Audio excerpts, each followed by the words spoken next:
Hello, welcome back to SportsZone. This is Getting to Third. My name is Camden. I'm joined here with Dan and Lucas.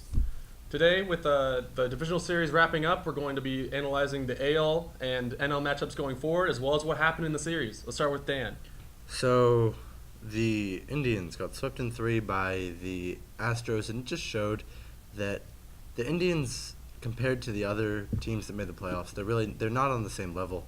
They got dominated by all 3 of the Astros pitchers, especially Verlander. Verlander is a god among men, honestly. At his age, to still perform in the way that he does is fantastic. A slightly more competitive series was the Yankees and the Red Sox series, but the Yankees didn't do so well. So the first game, they went down by a bunch and almost came back, but ended up falling a run short.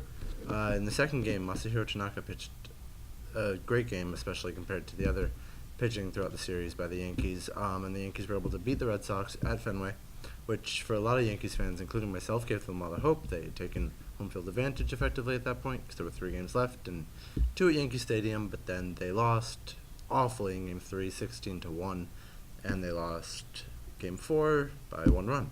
So Game 3, Severino wasn't pitching like himself, and Aaron Boone waited too long to take him out of the game, and then replaced him with the wrong pitcher and Lance Lynn, who should not have been pitching in such a high leverage situation.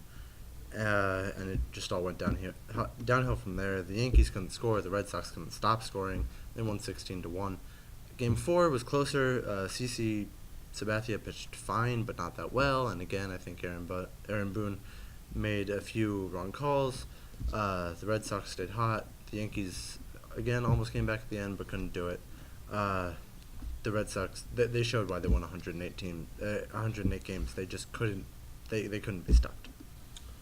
Thank you, Dan. Now we're going to go to Lucas for the NL matchups, as well as what happened. Yeah, so the NL matchups after the Cubs and Rockies in the wild card, and you saw the Rockies come up successful after extra innings.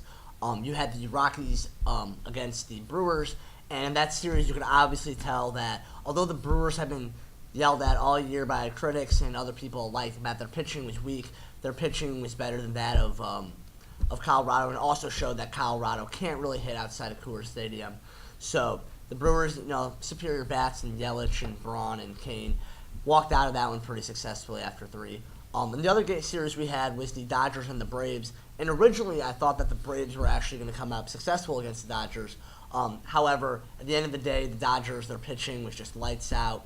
And although the Braves did take a really, really good game from the Dodgers, it just wasn't enough to overtake the bats and the powerful team.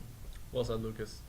All right, so now with only 4 teams remaining, we've got the Dodgers, Brewers, Red Sox, and Astros. How does this affect your World Series predictions going forward? Well, my original World Series prediction, I did have the Red Sox in the World Series, and I just still think that's going to be true coming out of the AL. Although you're going to have the repeat you're going to have the defending World Series champions, per se, against them in the ALCS. I do think that the Red Sox are just pitching and batting is all going their way, except for David Price. But it's all been all good for the Red Sox. So that they're still my AL favorite. In the NLCS, it's going to be a very interesting game between the powerful bats of the Brewers and the powerful pitching of the Dodgers. So I don't really know who's going to come out of this one. However, I do think at the end of the day, the Dodgers have enough bats to counteract the pitching from the Brewers. So I'm going to go Dodgers, Red Sox in my World Series. As for me, I think actually both of those may be wrong. I think the ALCS is gonna go to 7. I can't see it going less than 7, and it's hard for me to say that the Red Sox are going to lose because they've just looked so good. But I think eventually the pitching of Houston is going to come out on top against the Red Sox. The Red Sox don't have the bullpen to do it, and Houston's starting pitching is phenomenal. As for the National League, I think it really just comes down to the Brewers being too hot for even the Dodgers, who are a total powerhouse, to stop them. I can't see the Brewers being cooled down. So that's the World Series matchup for me, is the Astros and the Brewers. All right. Thank you for your take. Honestly, it's hard to say, especially with the Astros and Red Sox both being stacked on both the offensive and defensive side. I guess we'll just have to wait and see. Thanks for watching Getting to Third.